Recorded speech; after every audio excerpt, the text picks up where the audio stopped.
Today on Creator Finance, we have a guest who I'm hugely excited to speak to. Let's be honest, being a creator, being an entrepreneur, building a business, it's hard. You have to learn as you go. Most of us are doing this falling forward. This is why this next guest is a must listen for anyone who takes being a creator seriously and wants to build a life they love. In case you don't know me, my name is Ollie Richards. I'm the founder of StoryLearning.com. It's a multi-seven-figure online education business. I'm also a mentor and advisor to other online entrepreneurs. He runs a language learning business which is valued at around 10 million with margins of up to 50%. He has books on the shelves of every major bookstore worldwide. Oh, and by the way, he works less than 6 days a month. You're listening now, aren't you? Ollie's approach is, of course, he talks about business growth, increased profitability, all that stuff. But he's very clear on the need for personal alignment, on making sure we work with the end in mind. Put simply, the purpose behind the posting. What you're going to learn in this episode is why most creative businesses won't sell and why you need to prepare for this. Most creative businesses will never sell simply because how Ollie manages his finances and the lessons he's taken from a decade in managing his business. it's story learning where we're really growing and we are intentionally trying to grow. Trap of assuming a big audience means a profitable creative business. You have an audience of millions of people. What's the business there? It's not obvious what it is. You could try lots of different things, but there's no underlying business there. Why the most important thing for most creator entrepreneurs is their time. Are very, very overworked and very, very stressed, and they care about getting their time back. Listen closely for an unmissable conversation with one of the very best creator entrepreneurs out there. So, Ollie, I've just said a lot about your successes, but you've written on your blog and so forth about it not being all plain sailing. You even ran a workshop about how you've achieved financial zen with how you run your business. Just to the audience so they can get a bit of a sense of it, would you mind going over that journey, how you went from starting the business to achieving financial zen? Yes, I mean, financial zen, as I describe it, is really a process of coming out of the other side of a lot of uncertainty, chaos, anxiety around finance. And finance is something that I didn't really think about for a long time, but it was something that kind of grew quietly in the background over many, many years as the business evolved, and I'm sure we'll come on to that later. But essentially, my background, so I started my business in 2013. It was a blog, and I just blogged for a couple of years, got some traction, started making products, and then I was living in the Middle East at the time. When my daughter was born, it was like the impetus to move back to the UK, and it was sort of touch and go at the time. Wasn't making much money from my blog, but I thought, well, look, I do believe on balance that I can make a success of this if I go full time on it. And so we kind of took the risk and moved back. I worked hard at it, went full time on it. Business grew, and that was over almost 10 years ago now since I kind of went all in full time on it. And then over the last 3 or 4 years in particular, as that business has grown to become a more substantial business and I've stepped back from it, I've started getting involved in lots of other businesses as a founder or co-founder or advisor. And so that this last piece in particular has really helped me, I think, look at finance in particular from a higher level, which then kind of trickles down and informs tactical decisions within individual businesses. But that's how it's all played out. Yeah, and then just for a bit of context, would you mind maybe just running through kind of the size of the business from where it started to where it was now? Because I think for a creator audience, it's really difficult sometimes to understand what's applicable. And one of the reasons why I really enjoyed your workshops is that even if listening or watching this, you're not at that position immediately, you're not there yet, it's really great to have that roadmap so that you know kind of where you're going to be going. Would you mind just kind of outlining the growth of sort of story learning and how you got from there to where you are now? Yeah, so it was pretty small for a few years, and it probably became a six-figure business after about 3 years or so, and then we would have hit seven figures in revenue after about probably about 6 years or so, 6-7 years. About 6 years, maybe slightly before that. And then, multiple seven figures from there on out. The growth trajectory picked up as businesses tend to do. So that's that business, and then various other businesses I'm involved in as well, of similar or larger scale. Yeah, and as far as kind of one of the things that I think catches a lot of people, because it's excellent marketing, is the hook about the size of your business and how you don't work that many hours, or you don't need to work that many hours, I should say. It's a great hook. I used it in my intro, I think. That obviously wouldn't have happened overnight. So how did you get to a position where you went from working in the business all the time, you're the main creator, you're basically, it kind of lives and dies with you, to having something which is kind of beyond you, really? It's obviously a self-sustaining business now. And while you're clearly a pivotal element of it, there are other people I can imagine how big's the team? So we had our team retreat, actually. We took the whole team to Cyprus a couple of weeks ago, and there were 16 of us there. That's kind of how the size that I consider the core team, but we have dozens of probably hundreds of other freelancers and contractors that work with us in different capacities. So essentially, it's a pretty standard team building journey. So it began after a couple of years. I started to bring in people as freelancers to help out, and then I brought on a couple of people full time. That was effective in the sense that those people who I brought on full time were able to pay their way and more. So the business grew faster than what I would have been able to do by myself. I think if I did anything well, it was to continue to look for opportunities and to reinvest in the team that would then pursue those opportunities, because that was effective in just growing the overall pie. So the business grows, revenue grows, team grows, and then there was a point in particular after about 6 years or so where I decided to go down a full-scale rebrand of the business, and it was moving it away from me as the creator, because it used to be all about it was basically the OLLY'S shows. Like my idea, teach you a language. My ideas about language, how I learn languages, all these things. And then we pivoted towards the method of teaching, which was which became known as story learning. And then the business rebranded itself as story learning, which was great because that meant that I could step back and other teachers could come in and actually deliver the method that we had defined. So now I was out of delivery. I was also out of a lot of the marketing, because it didn't have to be me creating videos. We could talk about the method rather than focus on the individual. So it was a gradual step of a series of steps of gradually removing myself from the core functions of the business. And but it was very intentional.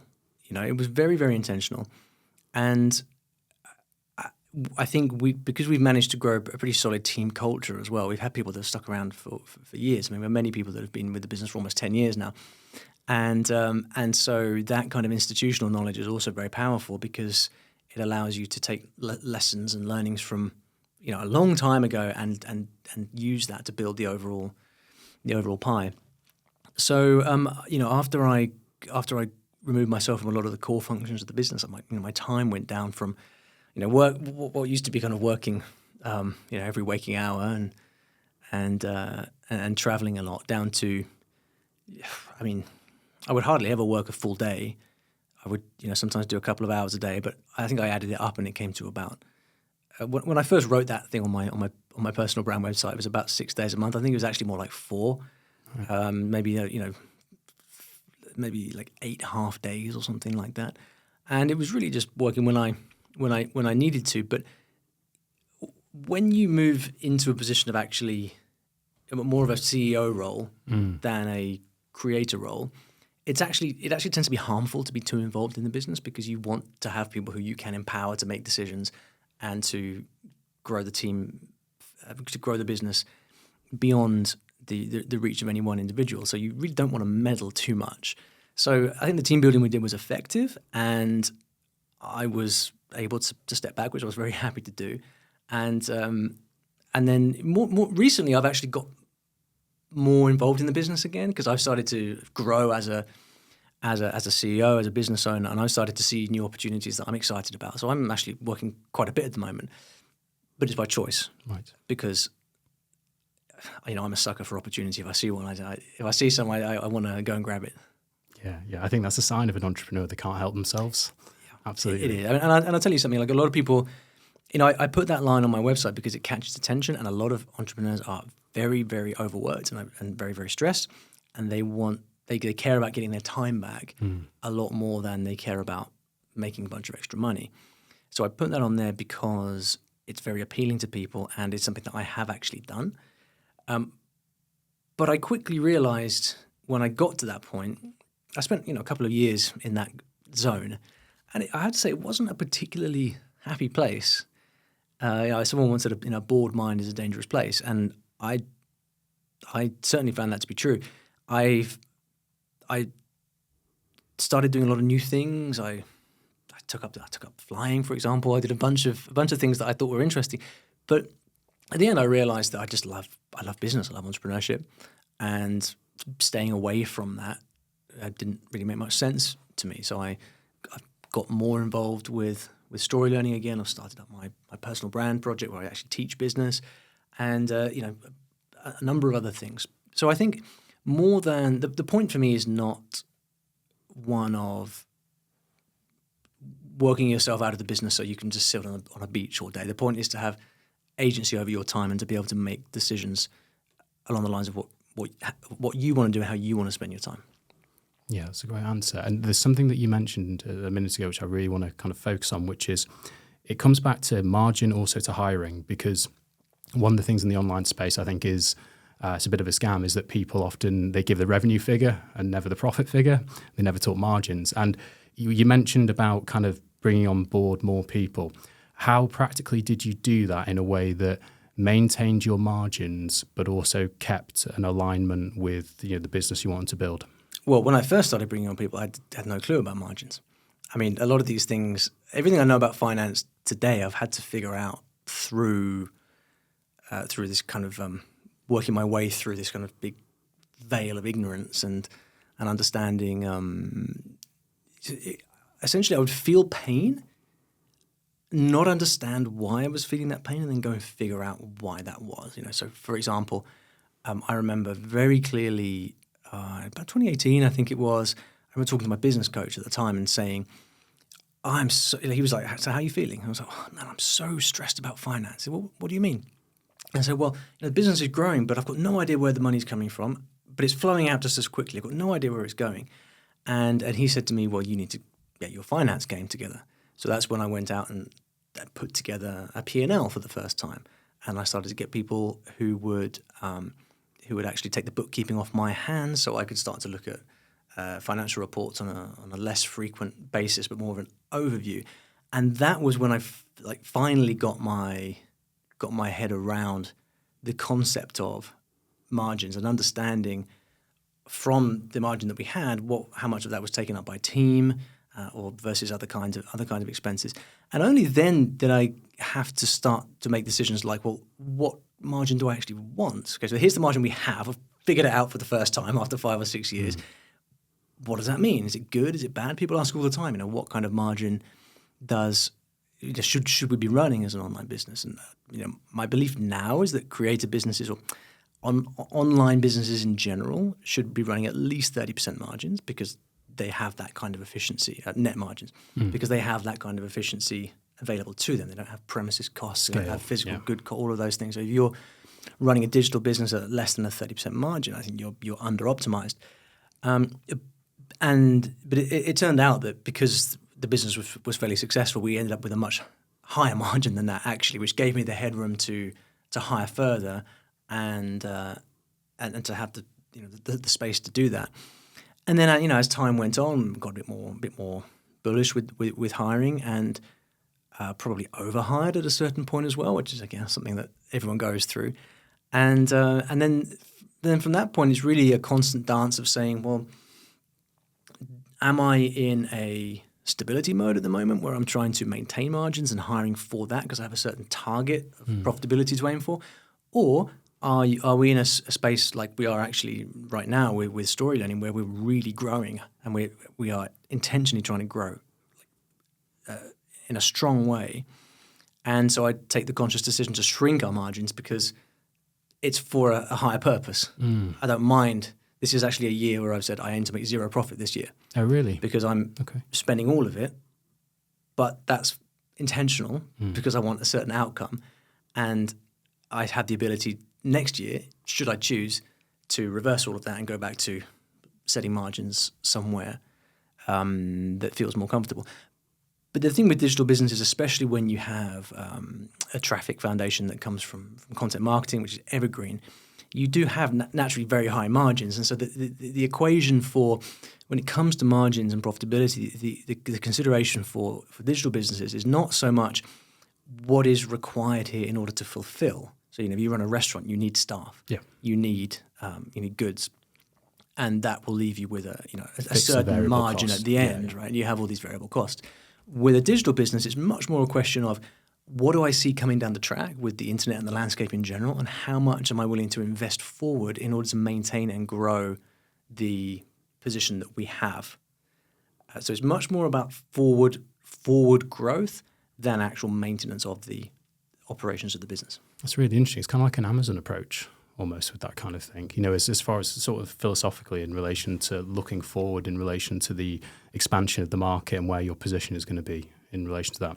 Just practically then on the hires, did you go for salaried individuals that did customer service and you salaried them because you wanted to have consistency? Because I think I've read on one of your pieces that you would typically hire from people who were fans of the blog or the channel because they've got good alignment.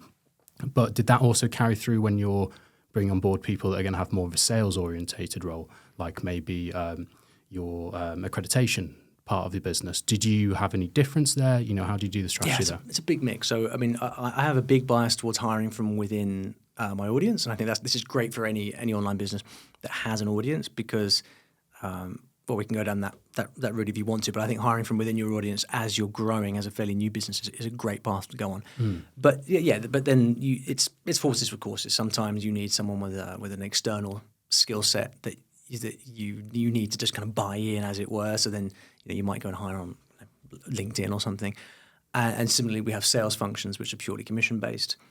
So it is a big mix, but the business itself grew largely through a process of me figuring out something that's working, recruiting someone from within my audience who I could train to do that thing, freeing me up to go and find the next thing, and then that process then repeating.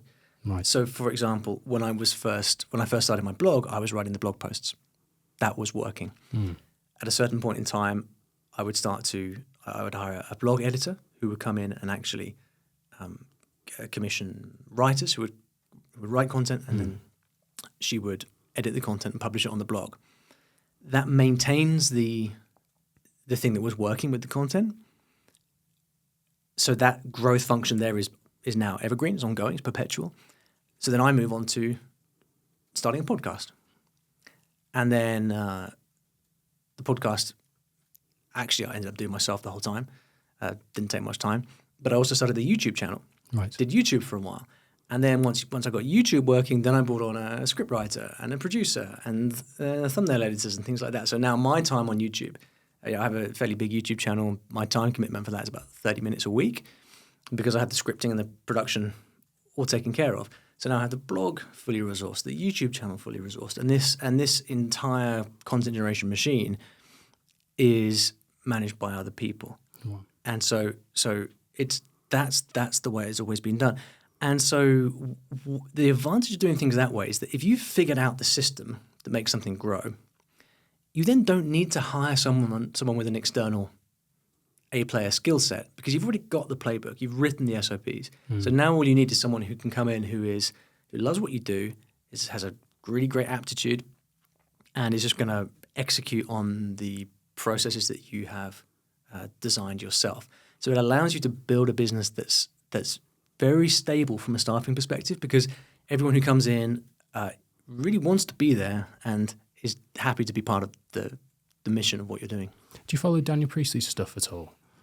I know Daniel, yeah. Because he mentions, I think it's 12 he talks about as far as the danger zone in relation to employees as far as maintaining teams. He says kind of once you get to that point, you tend to see like kind of fractious groups and it's harder to kind of maintain. Now, your recent trip in Cyprus, you've got 16 in the team. Have you had any issues in relation to expanding, especially if you've got tons of freelancers as well?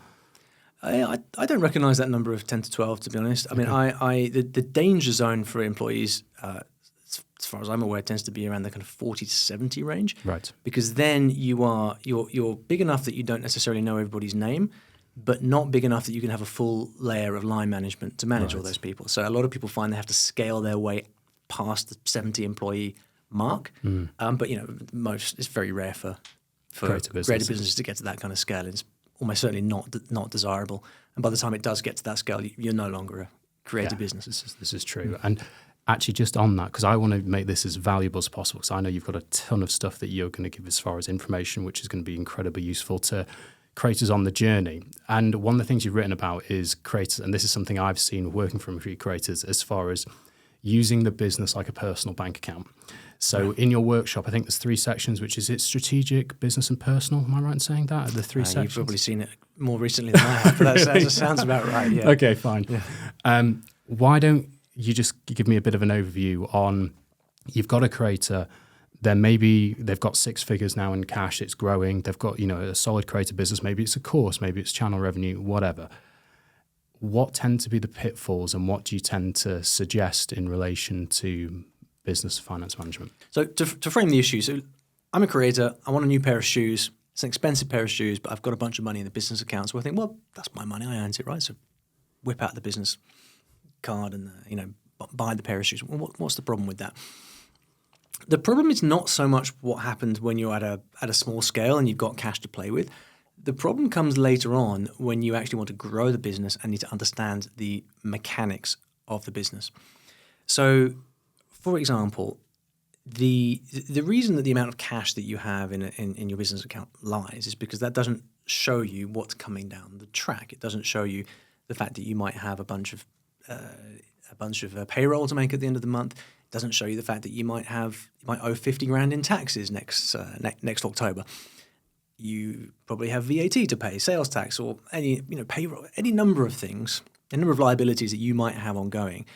And so there's a basic question of discipline around understanding what the money is and who it belongs to.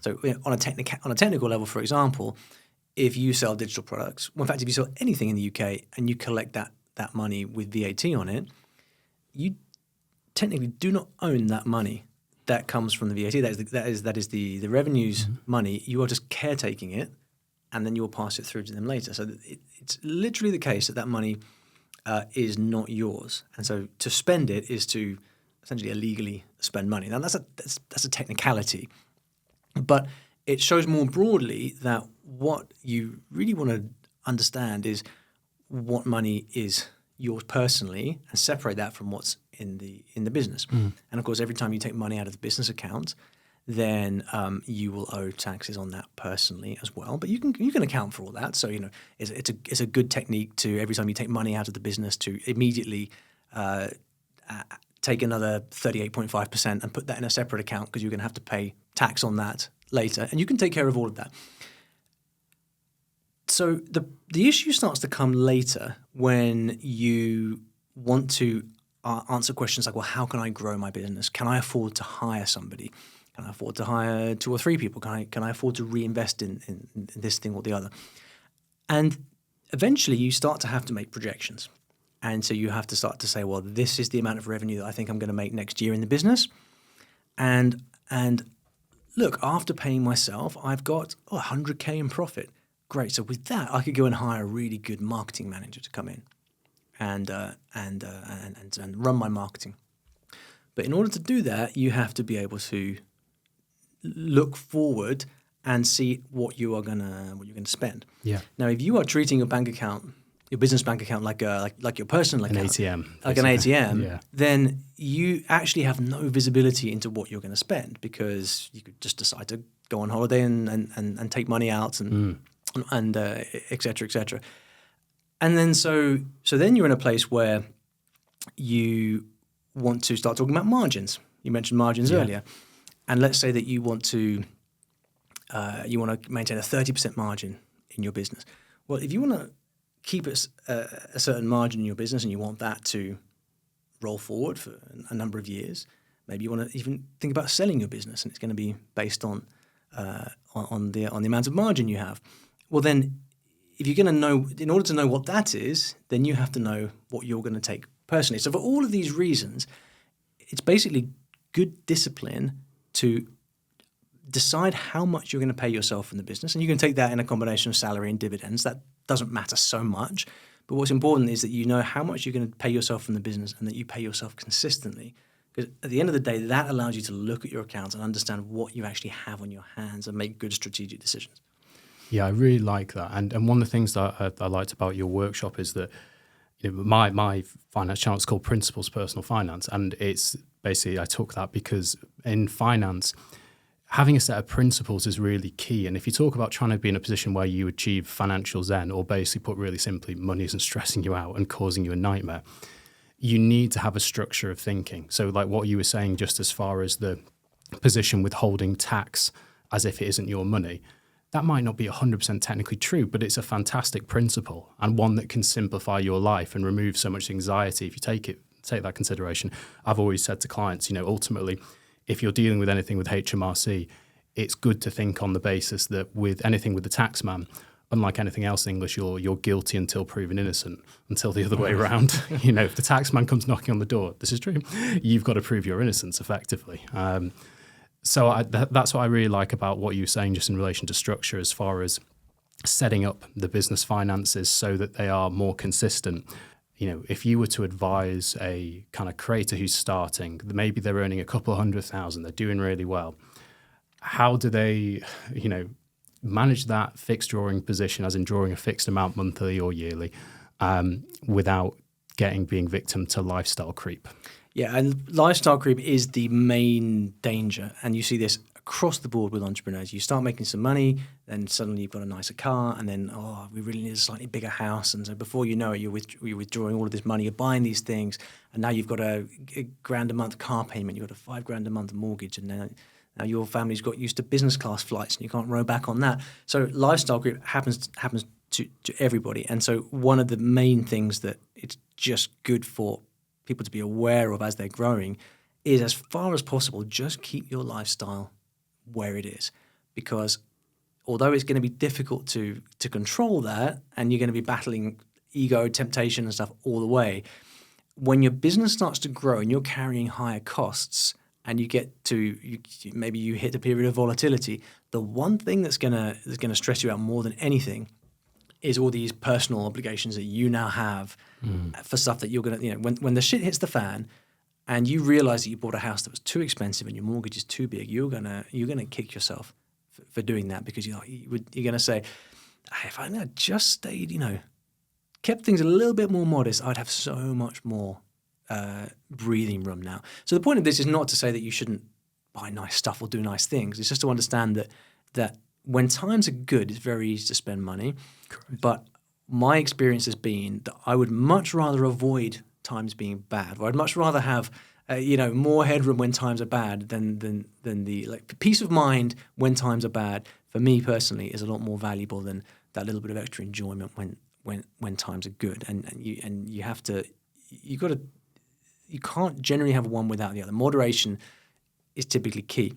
So the simple way through this I've found, and of course this is not financial advice of any sort, it's just how the conclusion that I've come to after being on both sides of that equation, is to essentially decide how much money do you want for your lifestyle every year. What are your lifestyle costs? Mm-hmm. For most entrepreneurs I know that have some level of success, they tend to take around 100K, simply because any more than that and you start to incur very punitive taxes.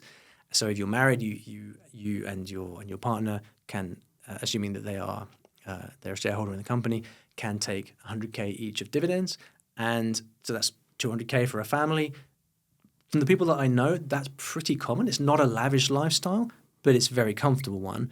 And from that, if you say to yourself, well, I can live very comfortably and do everything I want to do with that, then what that allows you to do is to then not to have all the cash that you need on an ongoing basis, and not be tempted to dip into the account, to your business account.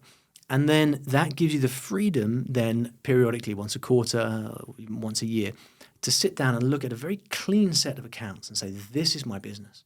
My lifestyle costs are 100K, 200K between two people. Here are the costs of the business. Here's my margin. I know exactly what I have to work with now. And that allows you to make very conscious decisions about how much you want to grow the business, reinvest in it, or else, maybe reduce costs, throw it back, whatever. But you're in control at that point. So it's a case of understanding what your lifestyle needs are, putting a very clear figure on it, and then simply automating it. So you pay yourself every single month the same amount. So if it's 100K, then you're paying yourself, 8,333 or whatever it is, a month on autopilot. And again, you've got to figure out the salary dividend calculations. But effectively, then you end up with a salary, which is boring as hell, right? I can imagine everyone watching. But I don't want a salary like us. This money Just is here. everyone's It's supposed to be enjoyed, right? And I completely agree. But then you've just got to understand what's on the flip side. And I think most likely everyone's got to go through a period of screwing it up a little bit, holding their going a little bit too close to the sun, understanding what it can look like if things go wrong, and then finding a comfortable middle ground.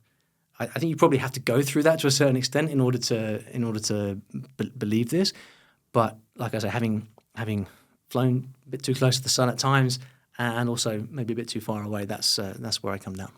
Yeah, and the automation thing's huge, and it's something that I recommend to all my clients if they're on the wealth building journey, because it's such a powerful thing to do. Just automating, clearly, it's got to be affordable, but even slightly more, the right amount to automate. And I'll take my good friend Andy, who always used to say this to me, is the amount that makes you feel slightly uncomfortable.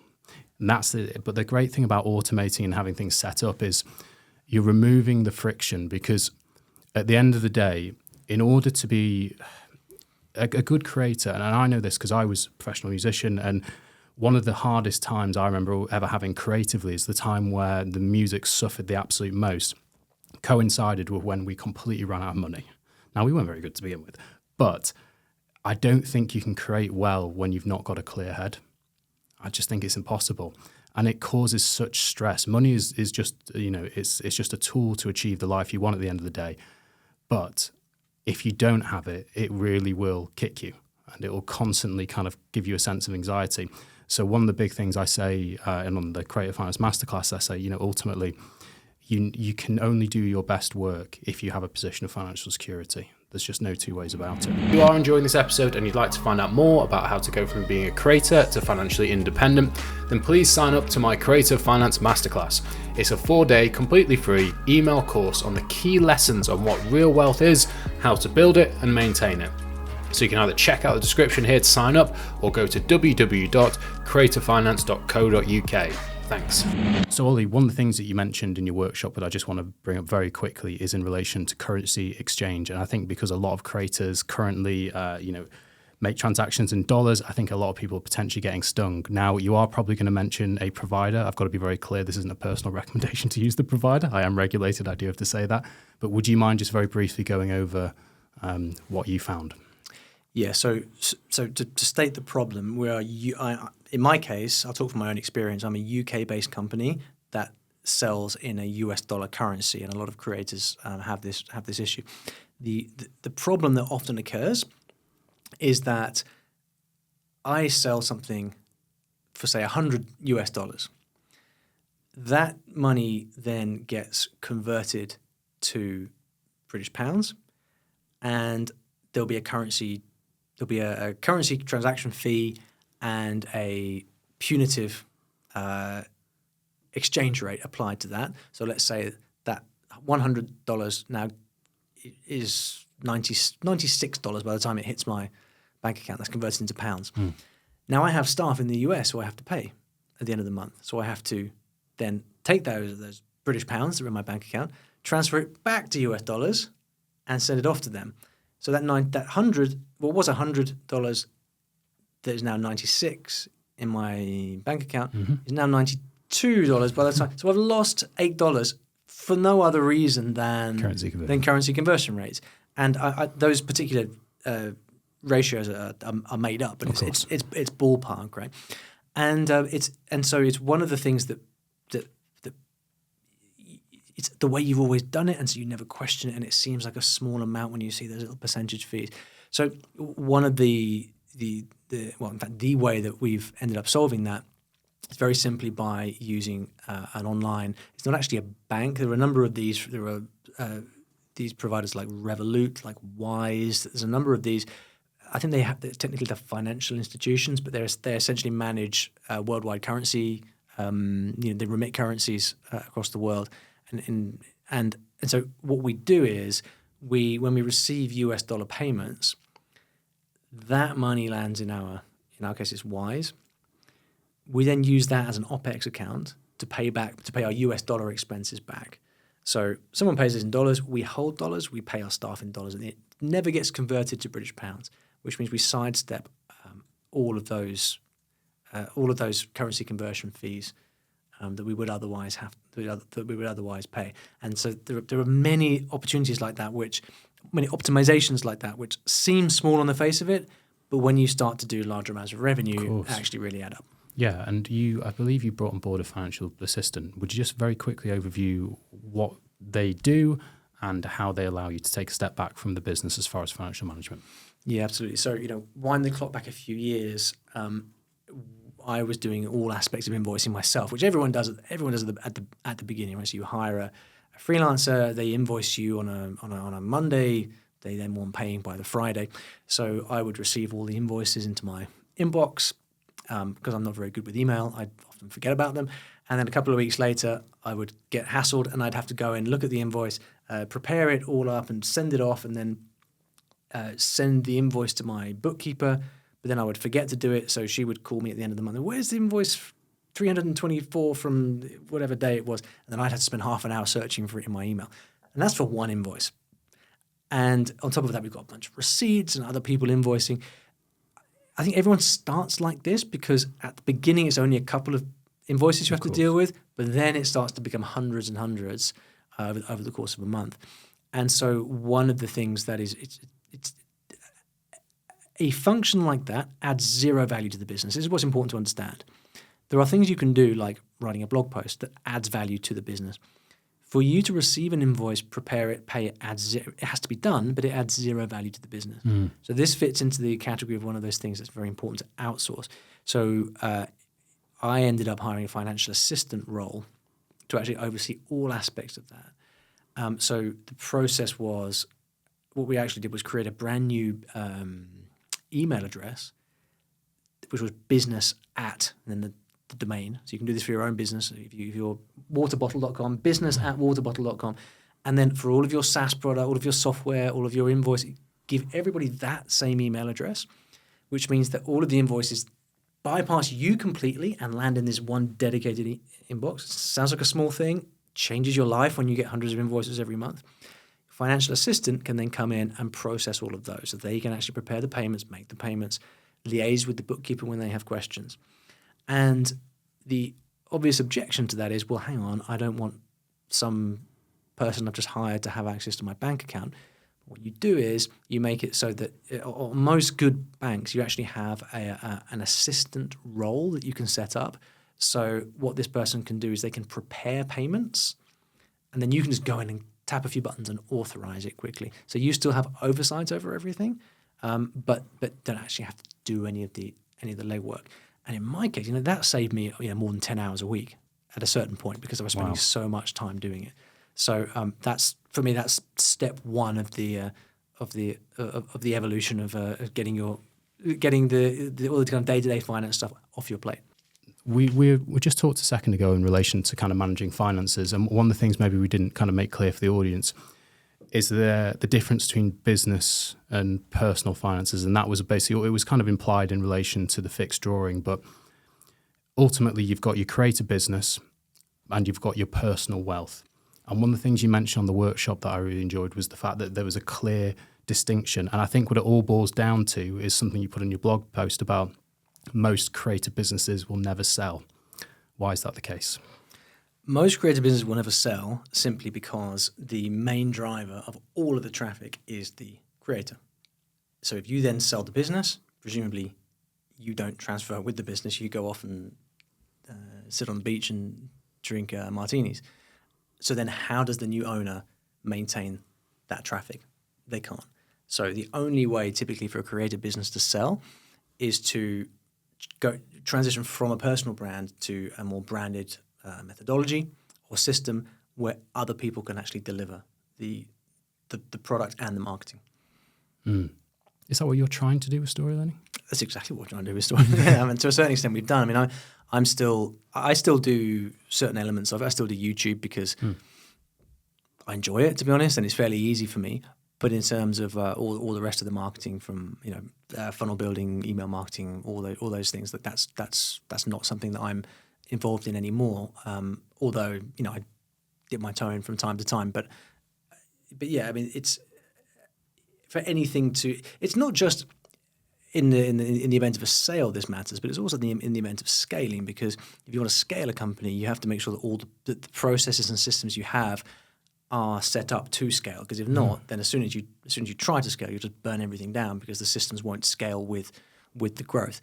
So generally, preparing a business for sale is a very good proxy for preparing a business for scale, which sounds a lot cooler than I'd intended to make it. But the discipline sounds like you said it before. Yeah, it does, doesn't it? But I actually have the systems that you have to put in place in order to make a business sellable typically involve management processes, systems that make a business able to grow and scale very smoothly as well. Yeah, it's interesting. I'm not sure whether you saw, but there was a US deal, creators called Dude Perfect.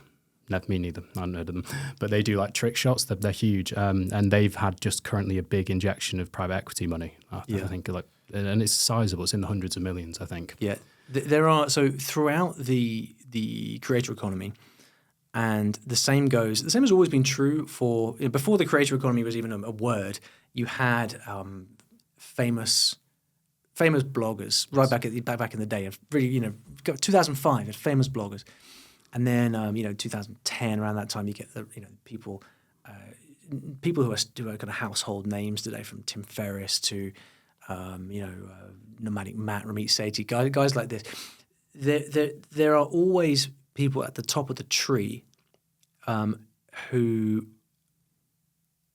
have crazy things happen, like private equity getting involved, like even creators. There's a form of creators doing their own personal IPOs at this point, where people are kind of buying shares of future revenue from the creator. Like, there's examples of all these things happening.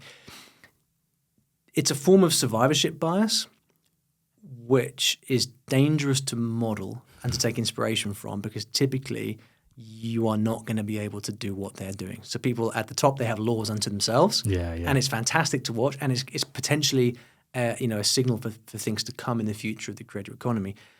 But generally, it's not a good idea to model these guys, because the power dynamics are different. Generally, the people you want to model are people who are, and it's difficult this because it's very opaque, but I know this from the online business email marketing world, the people you want to find, so in the traditional online business world, the people you want to learn from are people with very small lists and very large revenue, because these guys have figured out how to do business very, very effectively and efficiently. A lot of the biggest creators, they have millions and millions of subscribers, arguably not because they are millions of times better than the next guy, but because that's just the natural bell curve. You're always going to get people who are at the extremes. Right? And people who are at the extremes can get away with a lot more. They don't have to be efficient in their business because they have so much traffic that they can just generate tons of money by clicking their fingers. It's great to see. It's dangerous to model. So typically you want to look for people who have very small audiences but commanding great power with that audience, because those are the people that really have their shit together when it comes to business fundamentals. Yeah, is that sounds like an insight that you might have learned through Creator Empires, and it's not something we touched upon, but you, why don't you tell me about what you do with Creator Empires and the insights that you might have gleaned from that about what we just mentioned? Yeah, I mean, so I'm involved in many different education businesses, and I see a lot behind the scenes of how different businesses work. And, it's one of the things that just never ceases to amaze me is how much variation there is underneath the numbers. You can have people with millions of subscribers who can't make any money because they have an audience of people who won't buy. Like a Yes Theory scenario, sort of. Yeah, well, I mean, I think that's an interesting one. But I think, you've got Yes, there is, as far as I'm concerned, is more of a media model where essentially it's like a Mr. Beast scenario where you've got you're essentially running entertainment content, which gets very broad appeal, mass market, loads of numbers. Is there an underlying business there? If there is, it's not evident. A business solves somebody's problems. So what you're doing here, for example, is you are solving a very specific problem for a very specific person. So someone who's a creator who makes money that doesn't know what they're doing with their money. That's a problem. You solve that problem. That's the world of business, and then you have everything in between. The best of all worlds is if you have someone with a very large audience or large traffic, who is also solving a very specific problem for somebody, and ideally something where there is a high willingness to pay for it as well. So, for example, if you were I don't know what's a good example here. If you were a business channel, if you're a kind of Alex Hormozy type person who is solving problems for wealthy individuals, and you have millions of subscribers, you're in a very good place, because then you have large numbers and you're able to convert that into cash quite easily. Yes Theory or Mr. Beast or whoever it is with large numbers of subscribers, it's not obvious what the business model is behind that, apart from your typical media product business models, like maybe they release an energy drink or something like that. But then you're getting into very, very you can't replicate any of this stuff. This is the problem. You can't replicate Prime with 100,000 subscribers. Basically, you can't. No. It's really interesting. So tomorrow I've got a manager who manages the likes of kind of a creator manager who manages the likes of Simon Squibb and all the rest of it. And anyway, one of the things he's talking about, we're going to be talking about tomorrow, is the B2B space. Ultimately, and what you just spoken about, which is absolutely great, is in relation to, I speak to quite a few creators sometimes, and without kind of like sounding like the granddad in the room, I'm kind of like, what's the business? Like, what's the eventual business? And there doesn't necessarily have to be. You don't have to have a business to be creative, or to be a creator, or to get a following. But at a certain point, if you can't monetize, you have to compromise in other areas of your life strategically. Now, you, Ollie, you started story learning. You know, You've been doing that for 10 years now, is it? 11, yeah. 11 years, okay. You've got the kind of the mentorship business of Ollie Richards, which is 2 years old now, is it? About 14 months old. 14 months, okay. You've seen a host of businesses through creator empires. You've obviously got your kind of angel investing bits. What are the key business metrics for a creator business that you really focus down on? Because I believe every business has some core metrics which drive the growth. There's a lot of smoke and mirrors around the creator economy because there are so many ways to make money that are handed to you on a plate that did not exist 10 years ago. So if you're a creator now, you can go and post on YouTube. You can get AdSense. You can get brand deals. You can sell T-shirts, Patreon, all of these ways of making money. And it's very, very convenient. The whole YouTube ecosystem is set up for that exactly, which is fantastic because it allows many people to make an independent living by creating. I think that's a wonderful thing. What you've got to realize is that entire ecosystem is owned by someone, and that someone is Google. And they are doing that very intentionally to keep you on that platform. Mm-hmm. And unfortunately, there are cases, and many of which I'm familiar with personally, where that can all be taken away from you in a heartbeat. A creative friend I have had his YouTube channel shut down randomly about 6 weeks ago. Really? He got it back, but it took 3 or 4 weeks to get it back. Earning tens of thousands of dollars a month in revenue, in AdSense, taken away because of some hacking situation. We have had at Creator Empires, we've had our Instagram accounts randomly shut down. It's happened to many people I know. So there's an issue of stability and security of your own business. It can just be taken away. Anyone who's in the realm of politics or anything relating to sensitive areas knows that all too well. But then there's also the basic business discipline.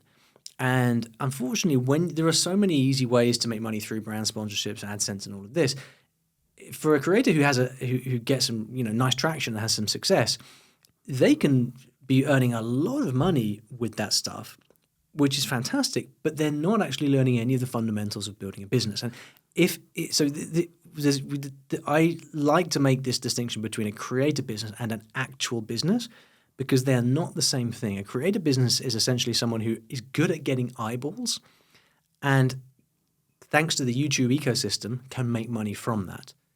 That's not a business, in my opinion. A business is someone who solves a problem for somebody that they're willing to pay money for, and that business works whether you are getting your traffic from YouTube, TikTok, or handing out flyers on the street.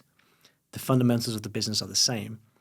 That's a business, and that is the skill, if you like, that has to be learned if what you want to build is actually a business and not a kind of not a kind of YouTube-backed creator project. Not to put any judgment on either of those, but if the question is about building a business, that is what we're talking about. And so when it comes to the various different businesses that I see, what I always look for is strong indications of willingness to actually engage with the business itself and buy.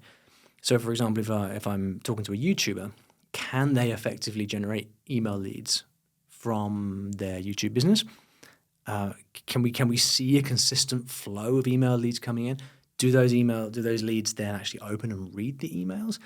And if a YouTuber can get consistent emails, if their audience reads those emails and clicks, there's a high likelihood then that they will go on to actually buy when something is offered. Not always. I've also seen cases where lots of emails are collected, lots of emails are read, and nobody buys. And then that really comes down then to the quality of the business and whether or not they're in front of the right audience. Because you can have a great business, but if you built the wrong audience on YouTube, then there's actually nothing to be done. There's no money going to be changing hands. Can you elaborate, without giving away anything too specific to that circumstance, can you elaborate on when that happened and why that happened when you did the post-mortem? It comes down to specific audience types. So without getting into the specifics, I have to kind of tread carefully here, but let's say, so an easy example to give would be with age ranges, right? So let's say that you have a channel that is focused on I don't know, I'm picking something out of thin air here. Let's just say tech. But the way that you're presenting it and your style means that you attract 16-year-olds. Right. Those 16-year-olds don't have any money.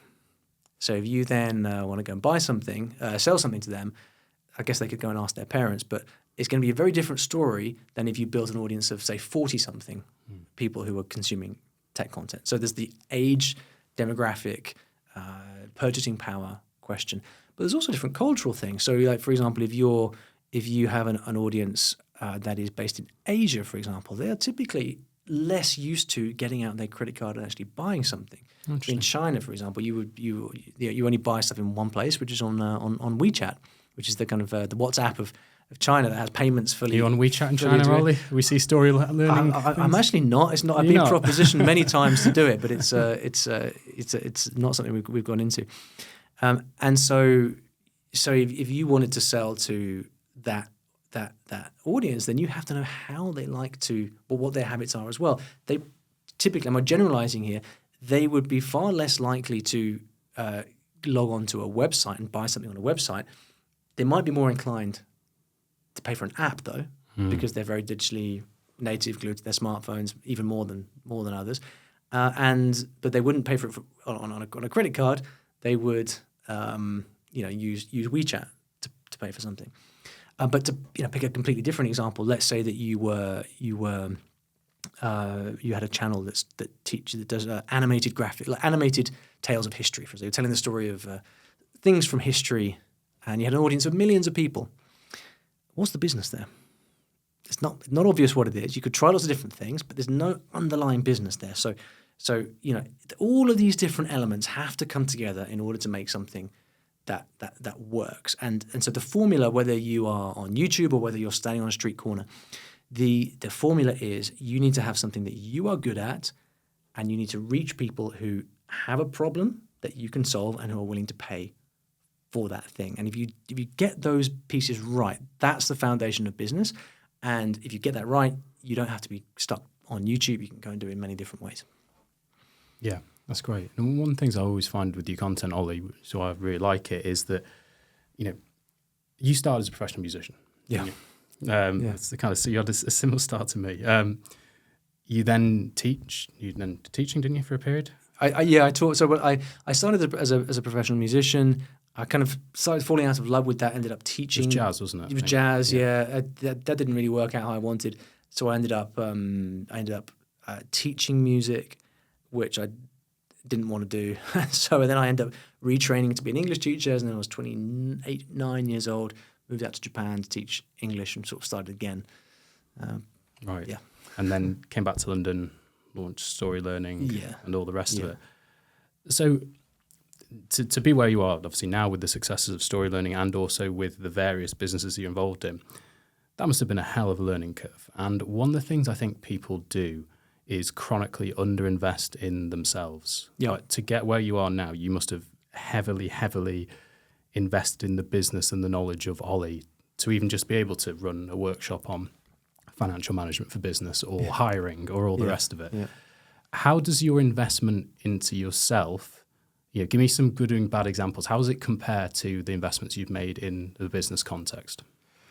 I mean, it's like comparing apples and oranges, really. I mean, they're so different, but I mean, everything I know comes down to.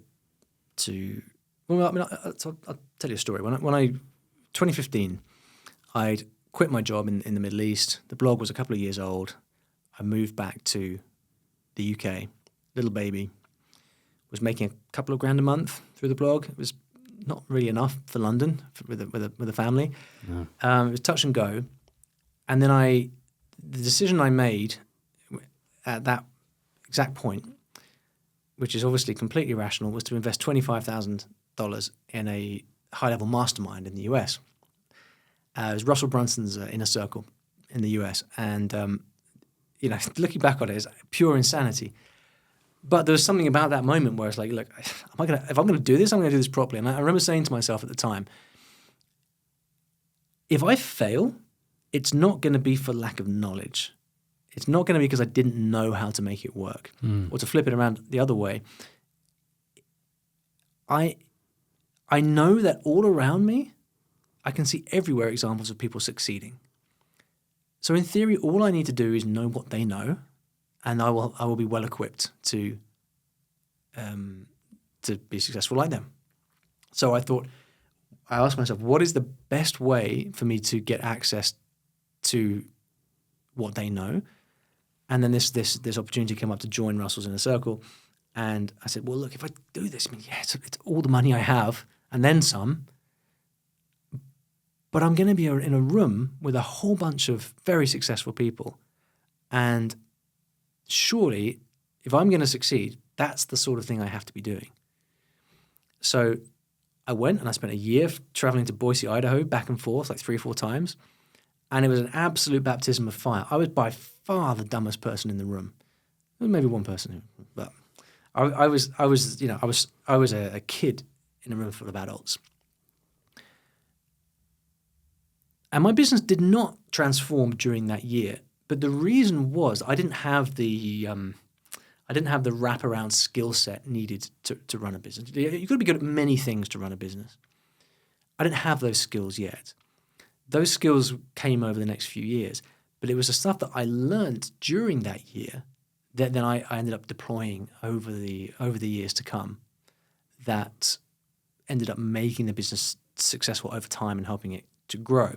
And one of the biggest things from that was the mindset, by which I mean I would just sit there and listen to the questions that people brought to the table. And then I would notice the kind of eagerness and keenness and energy that people would bring to the answers, to the solutions to those questions. So we could do this, and we could do that, and we could do this. And then I remember talking to Russell, and I was like, I had an idea for what to do, and then I asked him like, how long would you take to actually do this thing? And he said, well, if it were me, I'd have it done by tomorrow night. I was like, oh. I needed to hear that because I would have probably taken 2 or 3 weeks to get it perfect. And so that energy and that mindset just rubbed off on me massively, and I still have that today, where we have ideas in the team where we know it's going to move the needle. It's going to be a big, it's going to be a game changing idea, And so someone on the team will say, yeah, well, I think I have a bit of space at the end of next week to start thinking about it. And my reaction then is, right, well, how about we get this done by the end of today? And there's this, and I don't do that with everything, to be clear, but for the things that matter, there's a sort of sense of urgency that I bring to things, and that came directly from what I learned from that mastermind group. After that, I actually went for a period of years, maybe good 3 to 5 years, when I didn't actually have a business mentor of any kind. I had a couple of coaches that didn't really work out. About 4 or 5 years ago or so, I started having business coaches and mentors in particular again, and that changed everything for me. And I realized that I'd gone for far too long without having the support of somebody, because what tends to happen is you tend to get blinkers on, and you end up sort of going round and round in circles in your own little world inside your business. But one of the things that I find most interesting about the growth of my various businesses is that almost all of my game-changing ideas actually came from someone else. Some of them came from me, but by far the vast majority came from somebody else. And when I realized that, I just realized I have to be as much as possible at the table, in the room with people who are smarter than me. And at a certain point, and it's difficult to get access to this, and it tends to be very expensive, but at a certain point, mentorship is by far the best way to do this. Because if you can just find someone who has done the thing that you're trying to do before, then you don't need to spend hours listening to podcasts and watching YouTube videos and reading books, because someone can tell you exactly what to do. So I now never go for longer than 12 months without a coach or a mentor of some kind. And that's a hard rule, because I know what happens when I don't have that person, and it's not good. Yeah, I think also that's a great story. I think also the thing that kind of touches upon is podcasts are great. One of the things it reminds me a bit of the ignorance debt stuff that Alex Hormozy is always talking about. I think that's a really good framing. We're all just paying off ignorance debt until we have the knowledge to get to the next stage. But I think also you can listen to a million podcasts, and sometimes it's not going to have the weight of somebody who is a few steps ahead of you, who can answer your direct question. It's a bit of an analogy of what I do with clients, because sometimes you've got people who are incredibly, good at their finances, intelligent, but actually it's the human aspect of almost permission, encouragement, whatever, to get them over the line. You've talked about the scarcity mindset with entrepreneurs. What do you mean? So the scarcity mindset is to say, this is all going to go away, so I have to grab what I can right now. And it's pretty natural, because if you've come from a background with not a great deal, then you are taught to keep hold of what you've got. Don't waste, don't spend unnecessarily. I remember when, I remember going shopping at the supermarket with my mum when I was like 8, and we want to pick up some pasta off the shelf, and I'd say, well, how about this one? And she said, well, no, there's this one over here that's 20p cheaper. And while we're at it, let's not get petrol here. Let's drive 5 miles to the next village, because it's 5p a litre cheaper. And we all, for the most part, grow up with this kind of mindset, and it's natural for us. But the problem is that as an entrepreneur, your main job is to place calculated bets on things that can grow. And so if you have a scarcity mindset and you are permanently worried about losing something, then you're not able to place the volume of bets that you need in order to discover the stuff that is going to work.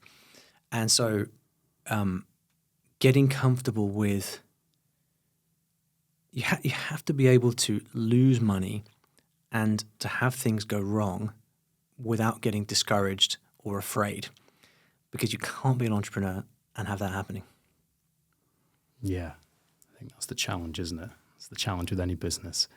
Everything you just talked about, the Russell Brunson investing in yourself, the story about scarcity, it all comes down to mindset. And I think with money, I find the way our minds interact with money is probably one of the most fascinating topics. It's actually kind of one of the biggest things that I love about my job, being a planner for people, because you go through all the exams and, you know, you learn all the technicals and all the rest of it.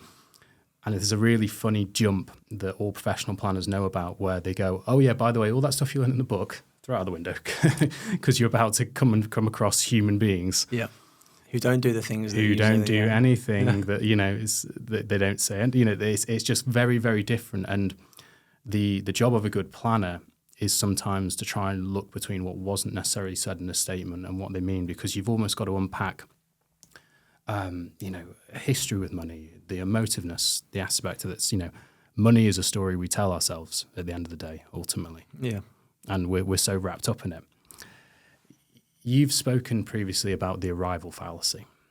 And for somebody who has legitimately had, you know, worked very hard to get a level of success, would you mind just telling the audience, you know, what is the arrival fallacy and how do you personally make sure that, you know, you're not always wanting more?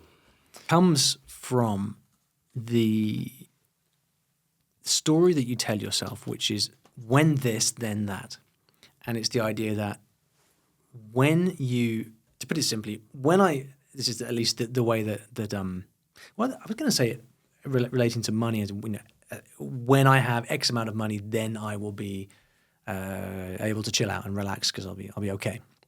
But now that I think about it, I think I've been telling myself this, you know, since I was a kid. You know, when I go to London, then I will become a great musician. When I graduate university, then I will. When I move to Japan to teach English, then I'll be happy.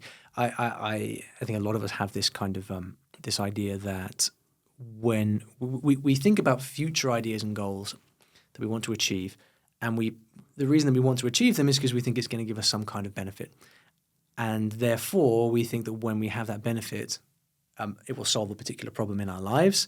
We will be happier as a result, and so we tend to link in a very kind of very generic way, when this thing happens in the future, then happiness will increase. And in the entrepreneurial world, because there's so much risk and volatility and stuff like that, that's most commonly expressed in financial terms. So, for example, when I was first getting started, I was saying to my friend Anthony, if I can only make 5K a month, I'll be so happy. I'll just be like, I'll be making more than I do at my job. I'll be able to relax. Life will be good. I remember specifically, I was on the train in Germany, and I sent him a message on Skype. So long ago it was, and I said, "Man, I just want to get to 5K a month." And he said, "Yeah, you'll get there. Don't worry." But I remember how viscerally I felt that, because at the time I was struggling to. I was like, "Man, like I've got a baby to look after. I'm making no money." This was a lot was riding on this happening, and yeah. The worst case scenario wasn't terrible. I could have gone and got my old job back probably, but I didn't want to, and I wanted to make this work, and a lot was at stake. And so I said to myself, well, if I can just make 5K a month, I'll be sorted. And then I got there, and then of course it's that 5K becomes 10K, and then 10K becomes 15K, and so on and so forth. And you see this all up until to people making millions of dollars a year, and then they are likely no longer thinking in terms of income, but in terms of net worth. So then they start to think, well, all right. See the problem with making, say, 250K. Let's say you make 250K a year in income. That for most people is an absolute dream. It's a fantastic income, right? Now, when you get there, the conversation changes to become, okay, well, I've got to this level, which is great. But now I can't stop, because if I stop, I no longer have that income. So then you start to think, well, how much do I need to earn? How much cash do I need such that I can live off the proceeds I can invest that money, live off the proceeds? You run the numbers, you probably need 6-7 million in invested assets to draw down 250K a year, assuming a 3 or 4%. I swore to myself I wouldn't do public math, so I hope this stacks up. But it's in that kind of region. So then you start to think, right, well, I need to get about 6-7 million in the bank, so I can invest it, take 250K and take home income from that, and then I'll be properly free, because then I don't have to work ever again. But if you're earning 250K a year, to get 7 million in the bank after you've covered your lifestyle costs, that's 20-30 years. So then you think, damn, that's not good enough. I can't wait. I'm going to be 70 by that point. So what do I do? So then you start to think about, well, maybe if I start this business over here, then I'll get there. And round and round and round and round it goes. And then, of course, when you get to that number, it's not enough because your lifestyle's increased in the meantime. You've had a couple more kids, a bigger house. You always think that there is a point at which you will have arrived, which is the and you think, then I will have arrived and everything will be great. But it's the goalposts always move, and you always want more. Think Jeff Bezos. Most people would give their left leg to be as rich as Jeff Bezos. But guess who has more money than Jeff Bezos? Elon Musk. Elon Musk. And so you think that Jeff Bezos is going to sit back and these guys are trying to get to the moon. They're trying to get to Mars. Yeah. They've arrived a long time ago, but they still keep going. And so this is ingrained in all of us, especially entrepreneurs. I think that there are people who genuinely don't think like this. Probably maybe even the majority of people. And I'm very envious actually of people who are very happy with quite simple, frugal lives and just live from day to day and don't think about this stuff, because I think it's a much more pleasant, calmer headspace to be in. I would seriously consider taking that if I had the option to switch. But unfortunately, I'm wired the way I am, and a lot of entrepreneurs are wired in a similar way. And so in terms of how to solve that, what I have found you need to do is learn to be present and learn to make the present moment and being grounded in the present moment a key practice in your day-to-day. And this is where the conversation starts to get into a sort of woo-woo territory. And I'm usually the first to rail against that, but I found it to be an absolute lifesaver, because I used to, spend so much time beating myself up about not being financially where I wanted to be. But when I realized that was never going to end, I started paying a lot of attention to people who talk about presence, about mindfulness. Some fantastic books by Michael Singer. The Surrender Experiment is a book I'd recommend every entrepreneur reads. And just generally, then I went down a rabbit hole of mindfulness. I don't think it gets into. I wouldn't say it gets into spirituality as such, but it is a very, very deliberate way of deliberate practice of inquiry into your own mind, where you learn to acknowledge the thoughts that you have around future-based outcomes and future-based occurrences, and understand them and see them for what they are, which is just your brain trying to protect you. When you say, I can't chill out until I have X amount of money, that is your brain trying to protect you. It's doing its job. The problem is that it's not helpful in the modern world and in the space that you've got to. And so you have to consciously become aware of that and start to practice a way of thinking and a way of becoming very unreactive to these thoughts that come your way, such that you can allow these thoughts to almost pass through your mind, and then remind yourself that you are here in the present moment, and that's actually the point of everything. And there is nothing more than that, because at the end of the day, all you have is this moment, the people around you, the things that you enjoy, and there cannot be anything more to the good life than that. So when you accept that, then the goals of business for me change a little bit, because for me then I start to think about the idea of kind of accumulating huge amounts of money as being a little bit silly, if that comes at the expense of doing the things that I want to do on a day-to-day basis and live life the way that I actually want to live now. So the way that I think about this now is very much a case of how do I design my life, which means the various businesses that I'm involved in, such that I can only spend time doing the things that I enjoy, and that I can generate revenue from multiple different sources, so that I don't have to worry about the future, because it's the now that I'm taking care of. And so it's almost like, to use that hideous phrase, it's almost like a process of lifestyle design. but it's one that's done very deliberately in order to maximize it.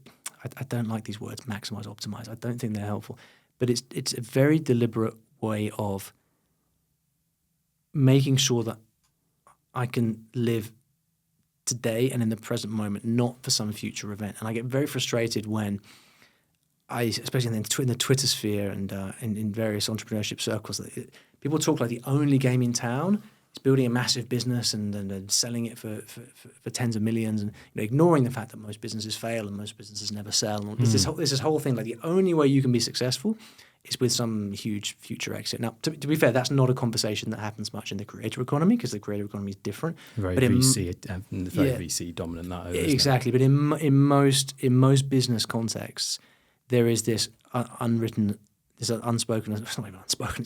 It's very blatant, very in your face. That in order to be successful, you have to grow and sell a company, and it's absolute nonsense for anyone who actually cares about the here and now, and I think really understands what life is about. But lest that come across as too preachy, there are many ways to live, and many ways to do business. And so all we can ever ask for and aim for is to truly understand ourselves and be authentic to what we want for ourselves, with no ego involved and no comparison with other people and no outside pressure. It's about understanding what we want and how best to live authentically. If you were to rate yourself as far as how successful you live to those principles, what would you give yourself? Do you succeed? I'm my own worst critic, obviously, but I think objectively I'm probably an 8 or a 9. I think where I fall down is I have to battle with myself permanently to say no to things and to stop pushing for more, because I think one of the traits of an entrepreneur is that you cannot see potential out there in the wild and not do something to reach for it. I've got an issue with the creative as well, I think. Yeah, if you've got an idea for a video, you just want to make the damn thing. There's just so I think I'm a lot better than I used to be, but I would probably, in my own case, benefit from slowing down slightly. I do tend to work too hard on stuff, which is all of my own doing. But for the most part, because as you can probably tell, I do think about this stuff a lot, and I'm quite deliberate with the way that I set things up. So the fact that we're here on a Wednesday afternoon in central London, that's very much a choice. I wouldn't do it if I didn't want to do it. We're going for dinner after this with a bunch of entrepreneurs.